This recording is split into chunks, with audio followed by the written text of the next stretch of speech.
आसिफ कराची का रिहायशी, आसिफ के माँ बाप और आसिफ, ये मुकम्मल एक फ़ैमिली, एक छोटी सी फैमिली थी। आसिफ के वालिद साहब एक ऐसे इदारे के लिए काम करते थे जो बहुत हसास नौइयत का वो काम था, गवर्नमेंट के मुलाजिम थे। आसिफ ने इंजीनियरिंग की आला तालीम हासिल की और उसके बाद एक मिडल ईस्टर्न कंट्री की एयर फोर्स में उसको इंजीनियरिंग डिपार्टमेंट में एक बहुत अहम जॉब मिल गई। कुछ दिनों बाद फैमिली पे प्रेशर आया कि भाई आसिफ की शादी करवा दो, माशाल्लाह तुम लोगों की इकलौती औलाद है, बेटा है, अब अच्छी जॉब कर रहा है, बाकी कहाँ तक ले जाना है इसको। रिश्ते देखे जाने लगे। कुछ दिनों बाद आसिफ को वालदा ने उसकी कॉल की, तुम पाकिस्तान आ जाओ, हमने तुम्हारी ये लड़की देखी है, हम चाह रहे हैं तुम एक बार फैमिली से मिल लो, लड़की देख लो, उसके बाद हम मामलात को फाइनलाइज़ करें और फिर आगे शादी पे बात जाए। बहरहाल जी आसिफ ने छुट्टी ली और इस बात के कोई हफ्ते 10 दिन बाद वो अपने माँ बाप के कहने पर कराची आ गया। कराची आने के बाद जी उनका दावत या विज़िट लाइनअप हुआ लड़की वालों के यहाँ।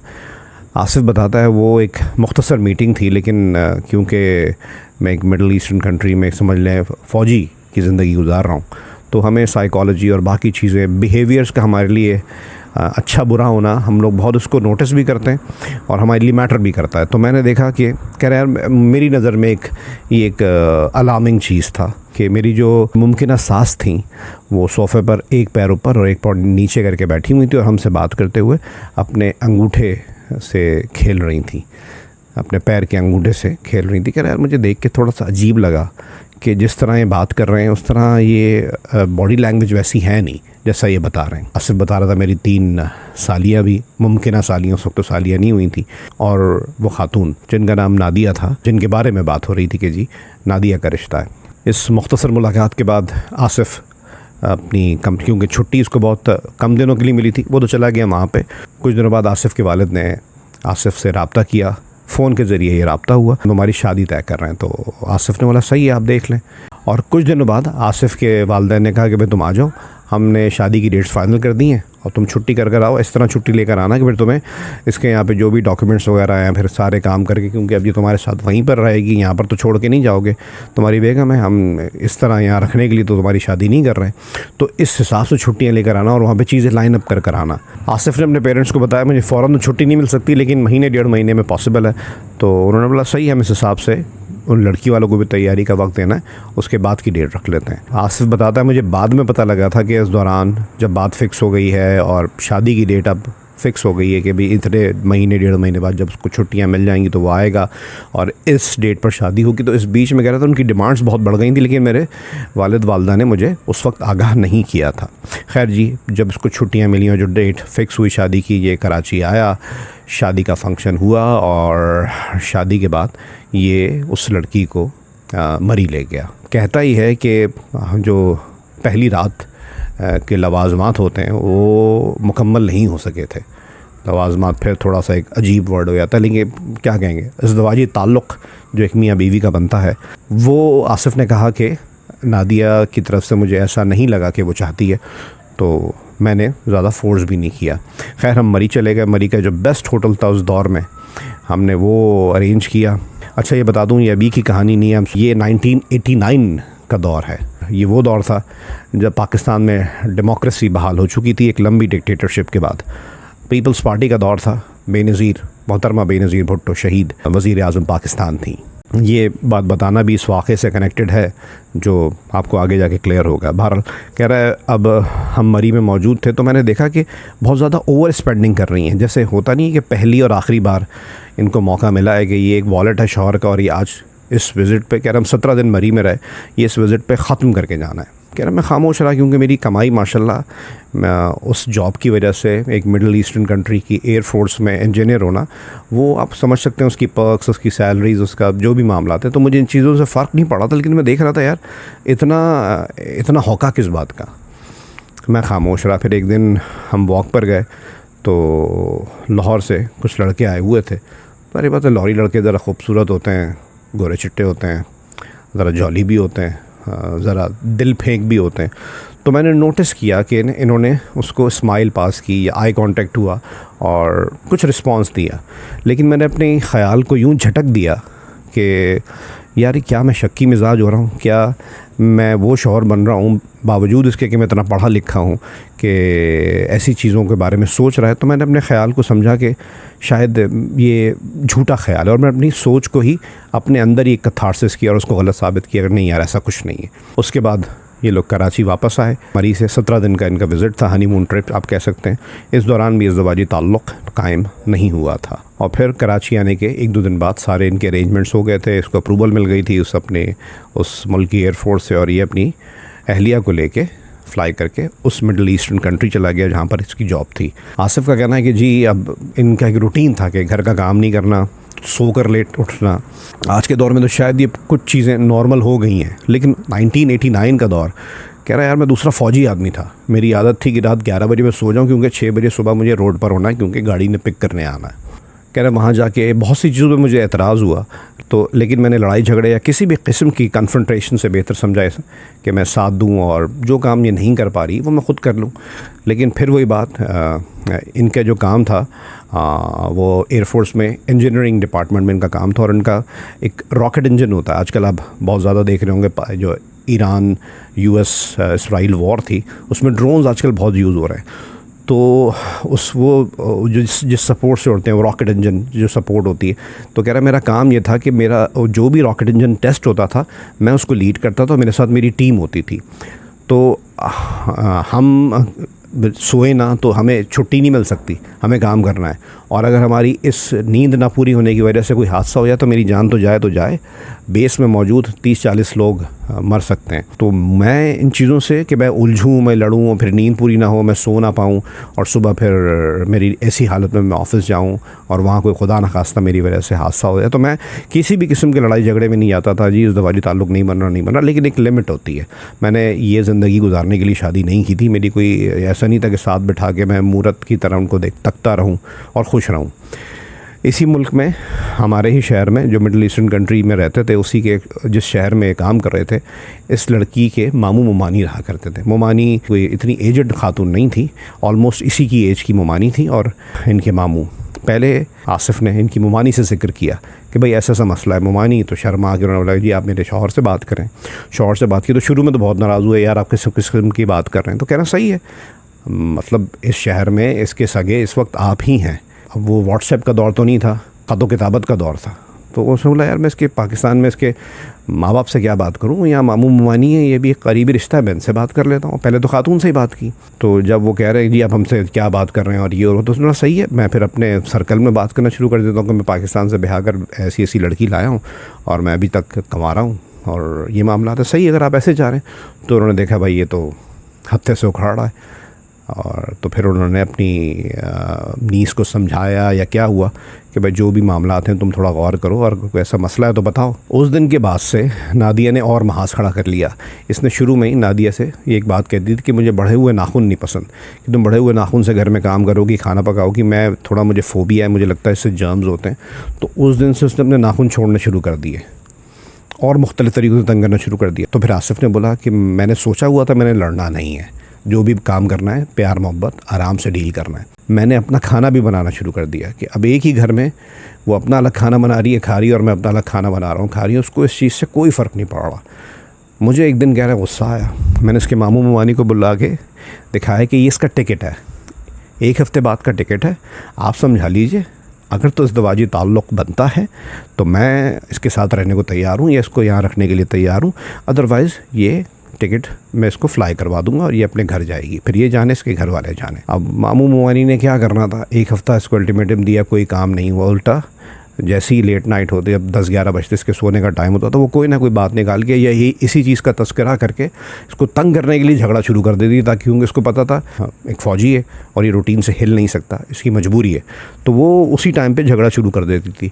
फिर वो रात भर जाग रहा है और फिर सुबह 6 बजे गाड़ी ने आ जाना है और फिर इसने जाके फिर वही रॉकेट इंजन इतनी ख़तरनाक काम करना है, ये तंग आ गया था। इसने 1 हफ़्ते से ज़्यादा का टाइम दिया और उसके बाद उसको कराची फ़्लाई करवा दिया, जहाज़ में बिठा दिया कि तुम अपने घर जा सकती हो। वहाँ से उसके माँ बाप को फ़ोन किया कि भाई ऐसे ऐसे आपकी बेटी आ रही है, अपनी बेटी को समझाइए कि शौहर के साथ कैसे रहा जाता है। इसके जो माँ बाप थे वो इससे ज़्यादा होशियार।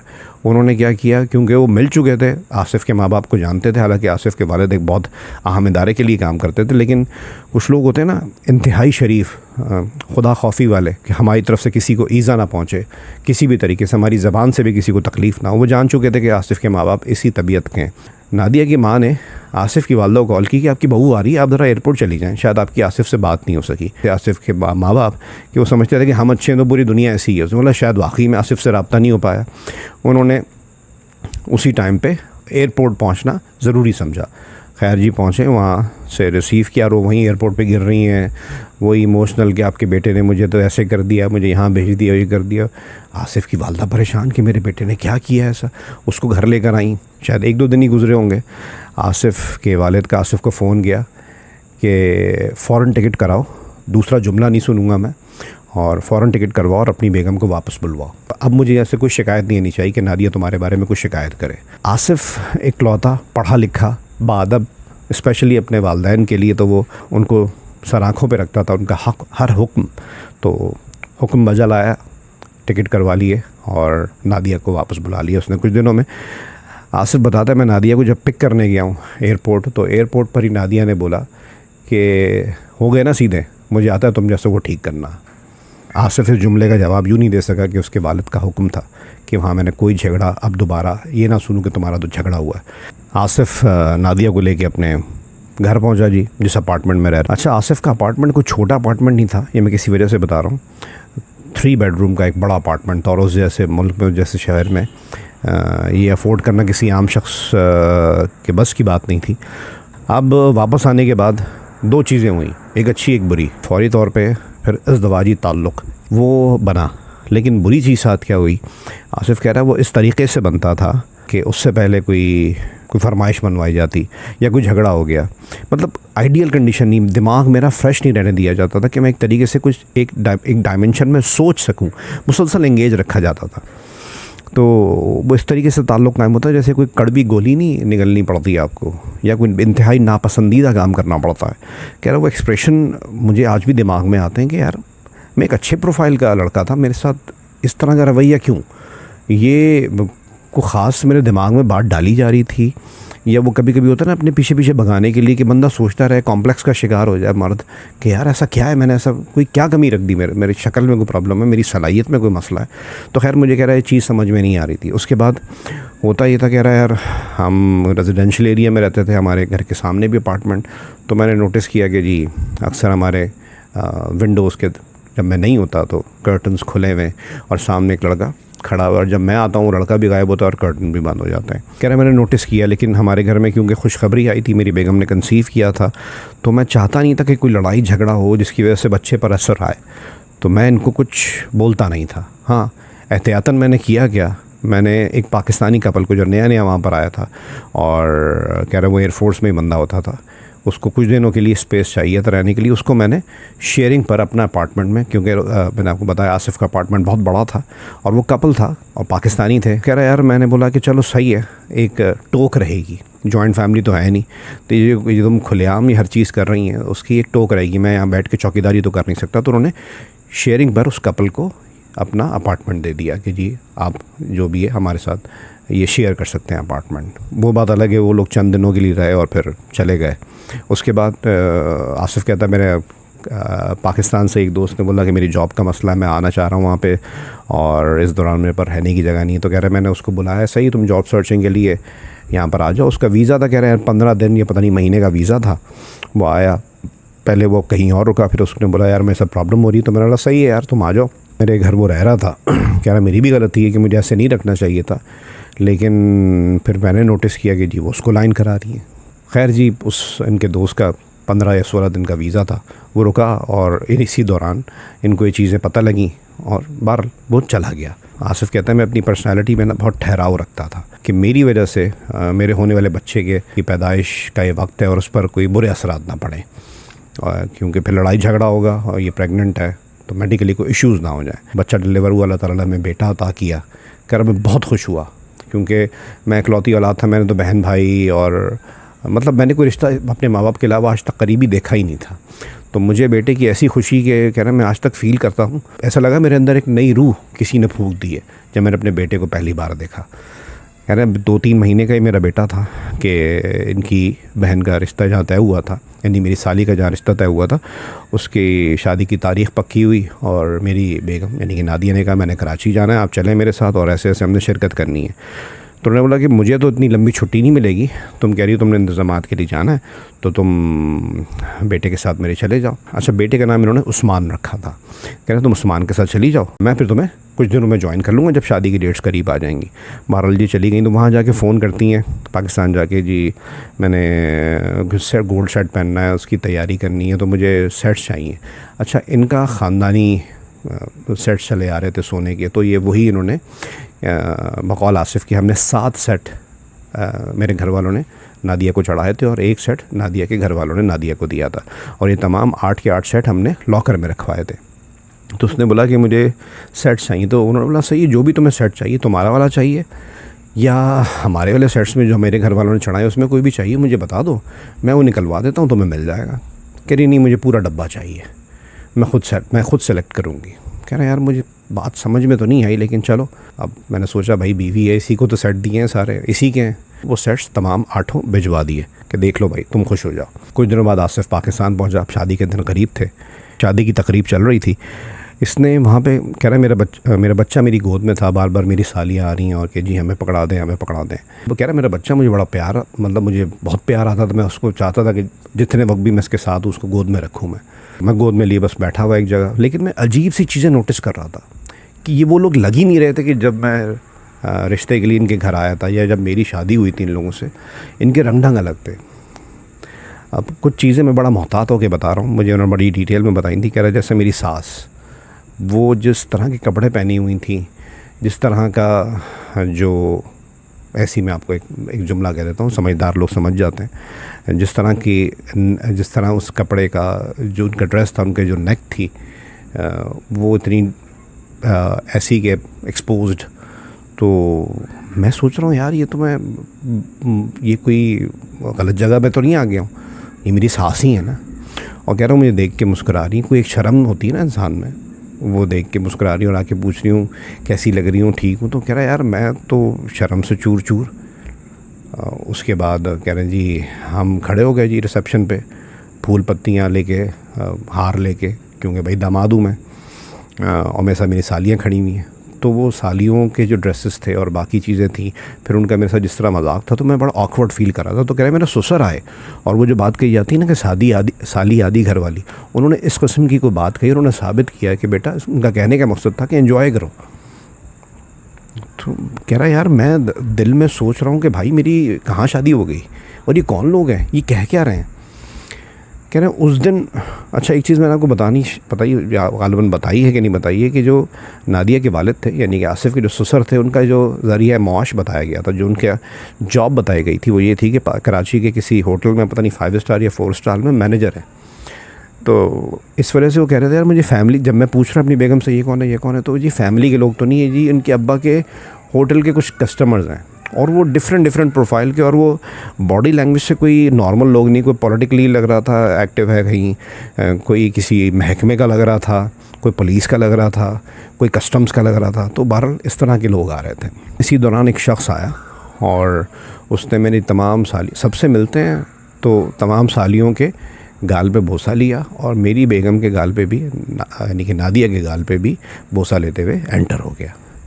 कह रहे ये चीज़ देखकर तो मैं हक्का बक्का रह गया कि ये मतलब हम सब जो, मतलब मैं अच्छा बुरा घराना नहीं कहूँगा, हम सब जो फैमिलीज़ वाले हैं वहाँ बेटियों बहनों के सरों पर हाथ रखा जाता है, वो भी एक डिस्टेंस के साथ। कह रहा मैं ये देख के तो बिल्कुल ही आउट हो गया था कि ये मामलात हैं क्या। खैर जी शादी ख़त्म हुई।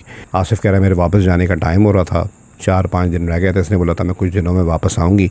तो जब 4-5 दिन रह गए तो मैंने इससे जाके ये कहा, ये अपनी माँ के घर ही थी, मैंने इससे जाके कहा कि भाई वो गोल्ड सेट्स जो थे वो मुझे दे दो, मैं जाके लॉकर में रखवाऊँ। तो कहती जी वो मुझे घर पे मिल नहीं रहे। तो बोला कैसे हो सकता है कि घर पे तुम्हें 8 गोल्ड सेट्स नहीं मिल रहे। कह रहा अभी तक, आसिफ कह रहा है मुझे अंदाज़ा नहीं था कि क्या तूफ़ान डेवलप हो रहा है। अब कह रहा है मैंने एक दिन कहा, दूसरे दिन कहा, जवाब सेम था कि जी आप तो क्या मतलब क्या समझते हैं, क्या मैं रख लूँगी, मैं वापस कर दूँगी आपको। फिर आप खुद कहते हैं आपकी फ़ैमिली ने मुझे ही चढ़ाया ना, तो सही है, तो मैं आपको कर दूँगी वापस। इन्हीं हालात में एक दिन आसिफ गया अपने ससुराल और नादिया और अपने 3-4 महीने का इनका बेटा हो चुका था उसको लेकर अपने घर आ गया। घर आने के बाद अब आसिफ के दिमाग में वो सारी बातें हैं कि मेरी बेगम को ऐसे गैर शख्स बोसा देता हुआ निकल गया, फिर वो इसके घर वालों की सारी चीज़ें। तो उसने बंद कमरे में अपनी बेगम से ये सारी बातें पूछी कि यार मुझे तशवीश हुई, फिर वो शख्स कौन था और इस तरीके से क्या ये मुनासिब था। नादिया कमरे से बाहर निकल के गई, इसके माँ बाप को बोला आप अंदर आएँ। अंदर बुलाने के बाद नादिया ने अपने शौहर को नामर्द कहने से शुरू किया और आसिफ कहता है कि वो गालियाँ जो आप किसी इंतहाई जाहिल और उबाश इंसान से, किसी उबाश मर्द के मुंह से सुन सकते हैं, वो नादिया ने मुझे दी मेरे माँ बाप के सामने। आसिफ कह रहा है मेरे पैरों तले तो ज़मीन निकल गई कि ये सिचुएशन हुई क्या है।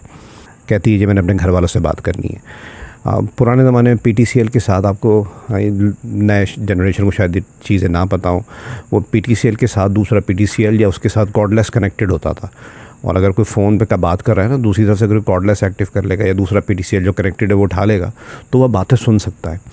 तो उन्होंने सही है, आपने अपनी वालदा को फ़ोन करना है करो, मैं आप जाना चाहती हूँ चली जाओ, लेकिन बच्चा नहीं जाएगा। खैर जी, इसने अपनी वालदा को फ़ोन किया, वहाँ से उसके वालिद ने उठाया। अब ये PTCL पे बात कर रही है लैंडलाइन से, दूसरी तरफ से आसिफ कह रहा है मैंने जाके वो कॉर्डलेस से, इनकी जो वायरलेस फ़ोन होता था उससे मैं इनकी बातें सुन रहा हूँ। और अब अपनी माँ से कह रही है कि मुझे आसिफ ने मारा, फिर मेरे सास ससुर ने मारा, ये लोग मुझे जान से मार देंगे, आप जल्दी आएँ, मेरी जान को ख़तरा है, ये लोग उन्होंने मेरे साथ ये एक अरसे से कर रहे हैं, आज मेरी बस हो गई है, मुझे आके ले जाएँ। अब आसिफ हैरान, मतलब हैरानगी के पहाड़, कोहे हिमालय हैरानगी के टूट रहे थे उस पर कि ये हो क्या रहा है।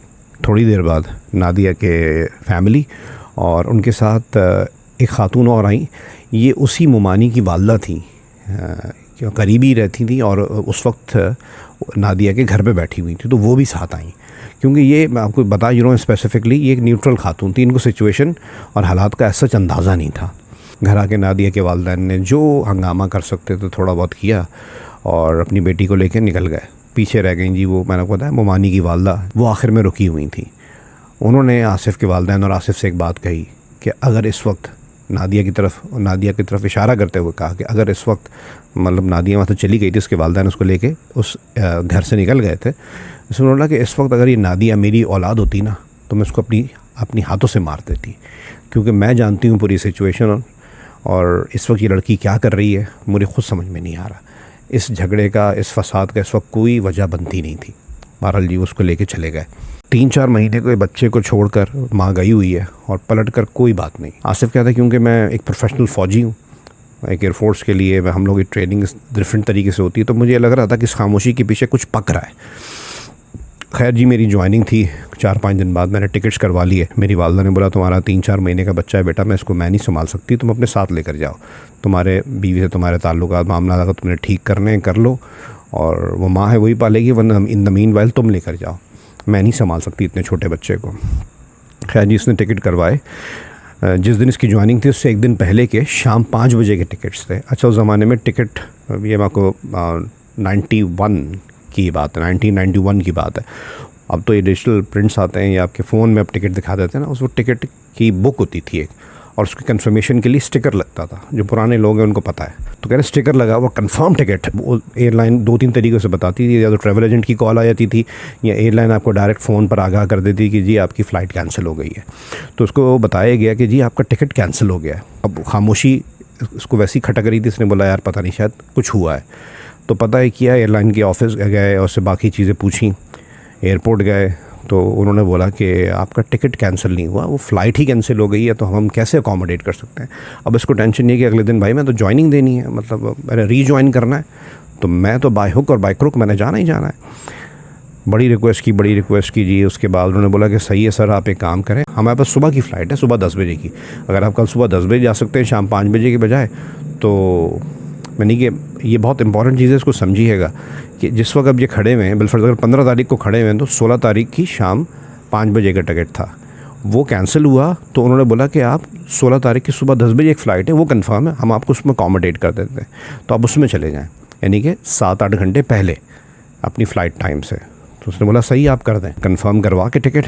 वो अब घर आया, लेकिन कह रहे यार मेरे दिमाग में कुछ ना कुछ कैलकुलेशन चल रही थी, और कैलकुलेशन के मुताबिक मैंने अपने बच्चे के साथ घर पे रहना मुनासिब नहीं समझा। मुझे कुछ फीलिंग आ रही थी।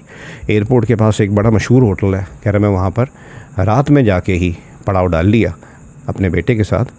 सुबह 10 बजे से पहले मैं एयरपोर्ट पहुँचा, कराची एयरपोर्ट से फ़्लाई कर गया उस मिडल ईस्टर्न कंट्री में जहाँ पर मुझे जॉइनिंग देनी थी। आसिफ अब मिडल ईस्टर्न कंट्री पहुँच चुका है।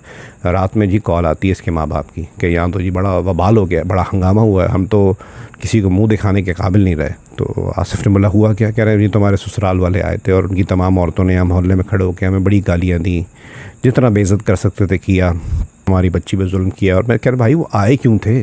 तो कह रहे हैं वो आए इस वजह से थे कि उनको ये था कि बच्चा हमारे हवाले करो, और ये एक इशू बना के उन्होंने मैंने जलील किया। उसके बाद हमारे घर जो काम वाली है उसके घर चले गए, उसको जाके थ्रेट कर रहे हैं कि जी तो बच्चा तुम्हारे पास छुपाया होगा इन्होंने, क्योंकि इनके घर पे तो नहीं है। फिर आखिर में वो साथ साथ नादिया भी मौजूद थी इस पूरे ऑपरेशन में। आखिर में नादिया अपने कंगन उतार के दे रही कि तुम ये रख लो और मुझे मेरा बच्चा मेरे हवाले कर दो। तो उसने बोला बाजी आप ये कंगन जेवरात सब कुछ पैसा जितना दे दो, बच्चा मेरे पास होगा तो मैं दूँगी ना, मैं कहाँ से दूँ आपको। खैर जी आसिफ बड़ा परेशान हुआ, लेकिन उस वक्त वो अपने काम, फिर छोटे बच्चे को देखना, बाकी मामलात, उसमें इतना बिज़ी था कि उसने उस वक्त कुछ कर भी नहीं सकता था। अगले दिन आसिफ के वालिद की बड़ी घबराई हुई आवाज़ में एक बड़ी डिटेल्ड कॉल आती। बड़े कंपोज्ड इंसान हैं आसिफ के वालिद, एक बड़े इदारे के लिए काम करते हैं, और जिस इदारे के लिए वो काम करते हैं उस इदारे के बाहर भी बड़ी सिक्योरिटी हुआ करती थी। और उस इदारे के काम करने वाले जिस सोसाइटी में, स्पेशली जिस वो एक सोसाइटी थी उनके लिए कि उस इदारे के काम करने वाले लोग उस सोसाइटी में रहते थे, और वो बड़ी उस सोसाइटी के बाहर बड़ी सिक्योरिटी होती थी। तो कह रहे यार मुझे कुछ चीज़ें पता लगी हैं, मैं तुम्हें ये इन्फॉर्मेशन पास ऑन करना चाहता हूँ, इसको बड़े ख़याल से, इसको बड़े ध्यान से सुनना। आसिफ को उन्होंने बताया कि जब तुम्हारी फ़्लाइट शाम 5 बजे की थी और तुम्हारे ससुराल वालों को किसी वजह से बात पता थी, और इस दौरान हमारे यानी कि जिस सोसाइटी में वो रह रहे हैं, कह रहे हैं हमारी सोसाइटी के बाहर 2 सुजुकियाँ भर के और उसमें 7 से 8 लोग क्लाशनकोफ़ लिए हुए थे। काफ़ी देर वो यहाँ खड़ी रही हैं, और उसके बाद एयरपोर्ट जाने वाले जो 2 रास्ते हैं उस पर भी वो खड़ी रहीं, और उनके साथ कोई तीसरी गाड़ी भी थी जिसमें फ़ैमिली थी। मुमकिन तौर पर उसमें उस वक्त नादिया मौजूद थी। अच्छा, इस पूरे मामले की डिटेल जी आसिफ के वालिद को मैं आपको बता चुका हूँ किस वजह से पहुँचाई गई थी, और वहाँ की सिक्योरिटी ख़ास इदारों के हाथ में होती थी। लेकिन आसिफ के जो वालिद थे वो इंतहाई शरीफ आदमी, यानी कि उस पोर्टफोलियो, उस प्रोफाइल का फ़ायदा अगर कोई उठाना चाहे तो बहुत कुछ कर सकता है। लेकिन उनका मोटो यही था कि भाई मैंने अपने इदारे का फ़ायदा नहीं उठाना, अपने प्रोफाइल का फ़ायदा नहीं उठाना। हमने वही इस तरह के लोग होते हैं ना कि हमने कब्र में तो जाना है, किसी को हमारी तरफ से ईज़ा ना पहुँचे। हुआ ये था कि असल में ये सारा जो सेटअप करवाया था ये नादिया के वालिद ने करवाया था। वो कहते हैं ना जी कभी कभी आपको गंद के बारे में इल्म होना बहुत ज़रूरी है। बहुत ज़्यादा अच्छा सोचना कि दुनिया बहुत अच्छी है, कि नेगेटिव ना सोचो, नेगेटिव देखो भी और थोड़ा मोहतात भी रहो। थोड़ा नेगेटिव इंसान जैसा सोचना भी पड़ता है कभी कभी आपको। वो जो साहब काम करते थे वो काम बड़ा भयानक किस्म का था। दुनिया में सबसे बड़ी रिश्वत क्या समझी जाती है? एक सवाल है आपसे, पैसे की रिश्वत। पैसे की रिश्वत से ज़्यादा इम्पॉर्टेंट एक चीज़ है, अब ज़्यादा पावरफुल चीज़ है। आई एम सॉरी, मैं किसी जिन्स, किसी ख़ास औरत की तज़लील नहीं कर रहा या इसको जनरलाइज़ नहीं कर रहा। उससे बड़ी, पैसे से बड़ी रिश्वत होती है औरत। ये बहुत कनेक्टेड है इस मामले से, और इस पूरे मामले में औरत ही रिश्वत के तौर पे इस्तेमाल हुई थी। और वो क्या मामला था? जिस होटल का जिक्र किया था ना, जिस होटल में मैनेजर हैं नादिया के वालिद, वो एक कोई नामालूम किस्म का होटल था, और वहाँ पे मुख्तलिफ़ क्या कहेंगे, पुलिस और फ़लाना जी, वकील कोई बड़ा है तो फ़लाना है, मुख्तलिफ़ महकमों के लोग आया करते थे, और अपने मुँह काले करके एक फ्लोर था जिस पे सारा काम होता था, नीचे जी आप नहाओ धो और अपने घर चले जाओ, किसी को कुछ नहीं पता। वहाँ का मैनेजर नादिया का बाप था। अब उससे बहुत से लोग डरते थे, क्योंकि उनको पता था भाई हम तो यहाँ आते हैं अपने मामलात को सीधा करने, और हमारी कोई तस्वीर अगर इसके पास हो गए तो बड़ा झुक के मिलते थे। और शादी में जो लोग आए थे मुख्तलिफ़ अजीब से, वो बदमाश टाइप, और कोई किसी टाइप का लग रहा था, कोई फ़लाने लग रहा था, तो वो उसी रेफरेंस से आए हुए थे। और ये सारा जो जाल बिछाया था वो उस होटल के मालिक ने, जो ख़ास ज़बान बोलने वाला था। और मैंने आपको बताया 1991 में आज के हालात बहुत डिफरेंट हैं, लेकिन माजी को भी अगर हम पढ़ें, उस दौर में जो हुकूमत थी उसकी तरफ से, उनके बड़े बड़े लीडरान की तरफ से एक जुमला कहा गया था जो पुराने सहाफ़ियों में जानते हैं कि जिसने अपना स्कोर पूरा करना है, जलसों में बातें कही गई थी कि जिसने अपने स्कोर पूरा करना है वो स्कोर बराबर कर ले। तो बहुत से लोगों को कराची समेत मुख्तलिफ शहरों में फ्री हैंड था। जो होटल का मालिक था उसने सारी कार्रवाई अरेंज कराई थी, और पता ये बाद में लगा कि नादिया के फादर के इतनी से थी कि उन्होंने पता करवा लिया था कि कौन सी फ़्लाइट से जाना है इसने, तो शाम 5 बजे से पहले ये काम करवाया गया। उनको यही नहीं पता था कि फ़्लाइट कैंसिल हो गई, क्योंकि वो एक वक्त तक इन्फॉर्मेशन ली उन्होंने, उसके हिसाब से सेटअप कर लिया। और सेटअप नादिया के वालिद जिस होटल के लिए काम करते थे उसके मालिक ने किया था। कहते हैं जी नादिया जो है वो एयरपोर्ट के अंदर तक गई थी देखने। मैंने आसिफ से पूछा, जिन्होंने मुझे कहानी सुनाई, कि मतलब वो क्लाशनकोफ एक बर्स्ट में 30 या 32 गोलियां निकलती हैं। 15-16 क्लाशनकोफ वाले 2 गाड़ियों में आपका इंतज़ार कर रहे थे, लेकिन आपके हाथ में तो नादिया का बच्चा भी था। तो कह रहे हैं यार नहीं, वो इसमें इतनी इंसानियत थी कि उसको अपने बच्चे का ख्याल था, और इसी वजह से वो रात में फिर हमारे घर पे उसने छापा मारा था। उसको लग रहा था मैं बच्चा छोड़ के जाऊँगा, मुझे ही मार देने का प्लान था। ये प्लान नाकाम हुआ और इसके साथ ही शादी भी नाकाम हो गई। इन लोगों की तलाक करवा दी गई, डिमांड नादिया की तरफ से आई, और आसिफ ने बोला सही है, वो मेरे साथ नहीं रहना चाहती तो मैं उसको किसी से भी कोर्ट कचहरी के मामले में नहीं लाऊंगा। उसने चुपचाप डिवोर्स दे दी।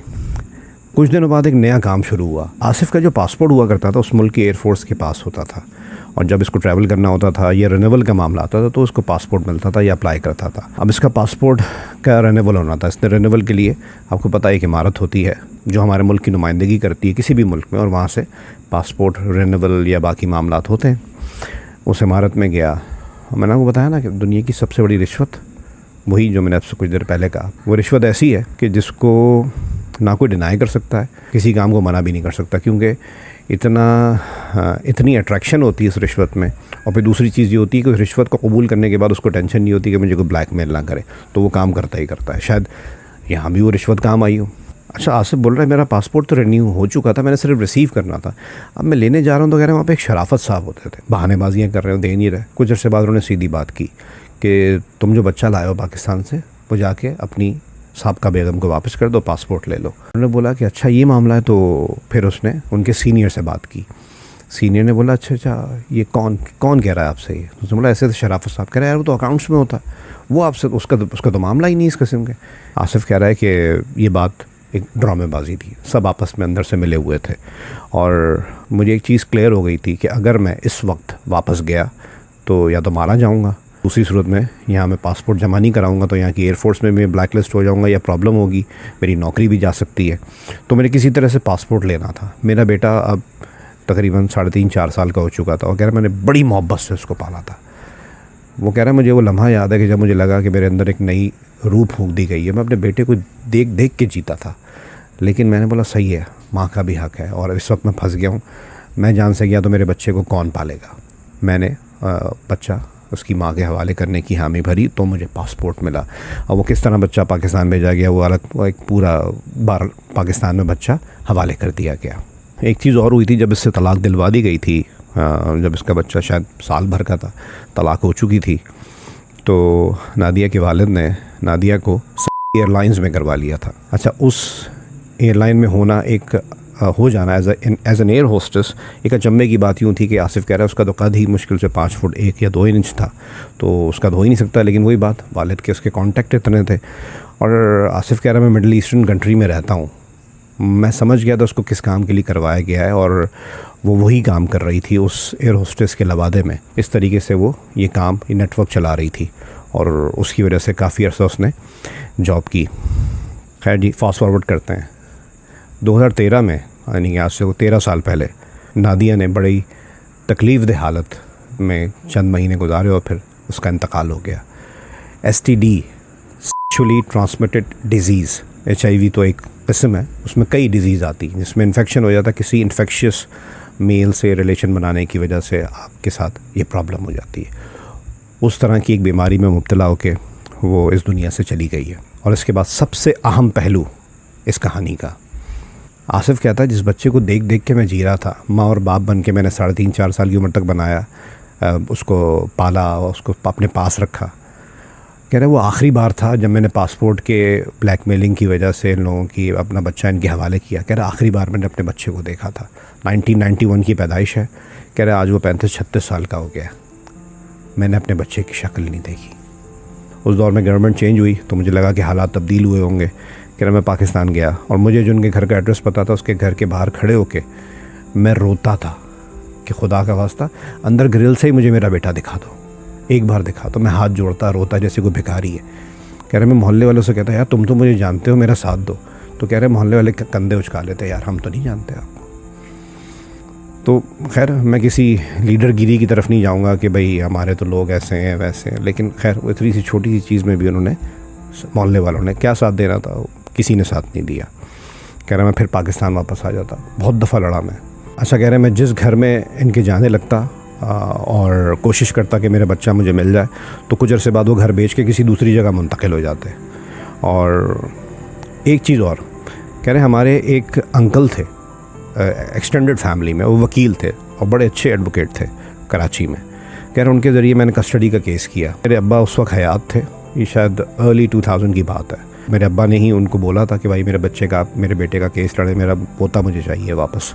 कुछ दिनों बाद वो जो एडवोकेट साहब हैं, उनके ही एक जूनियर ने, आसिफ कह रहा मैं दोनों पाकिस्तान गया हुआ था, मुझे आके बताया कि जी एडवोकेट साहब तो आपकी एक्स-वाइफ जिनके ख़िलाफ़ आपने केस किया है, उनके घर गए हुए थे। मैंने अपने वालिद से बोला, वालिद से पूछा कि भाई आप उनके घर क्यों गए थे? तो कह रहे जी मेरे ज़ाती ताल्लुकात है, मैं गया था।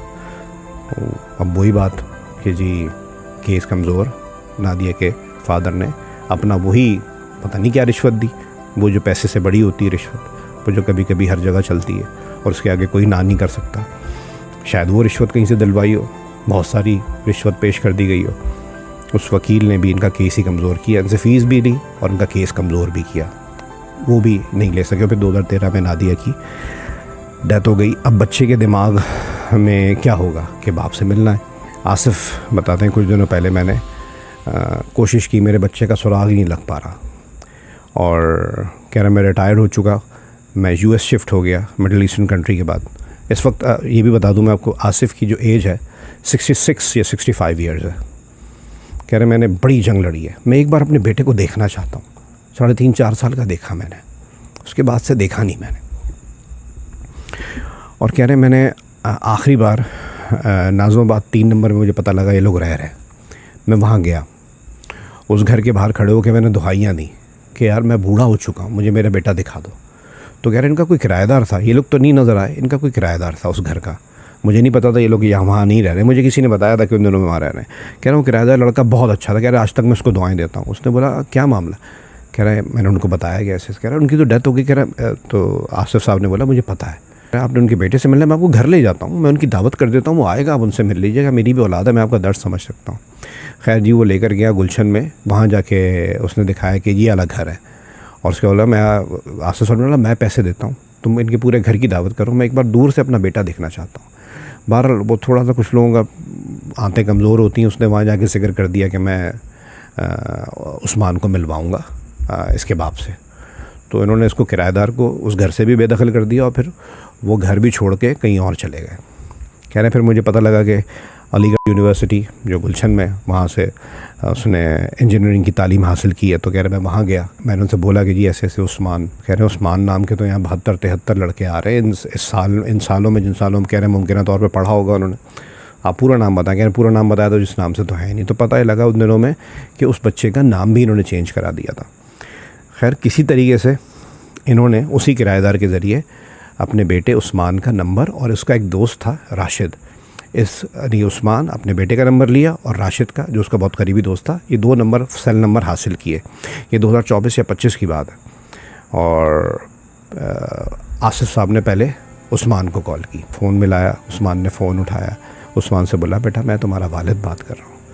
तो कह रहे उसने फ़ोन बंद कर दिया, उसके बाद से नंबर ब्लॉक।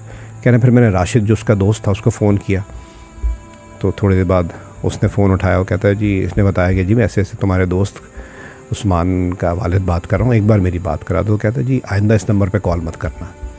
कॉल बंद कर दी गई। यानी कि बेटे का भी दिमाग में इतना जहर भर दिया गया। क्या जहर भरा गया ये तो अब आप अंदाज़ा लगा ही सकते हैं।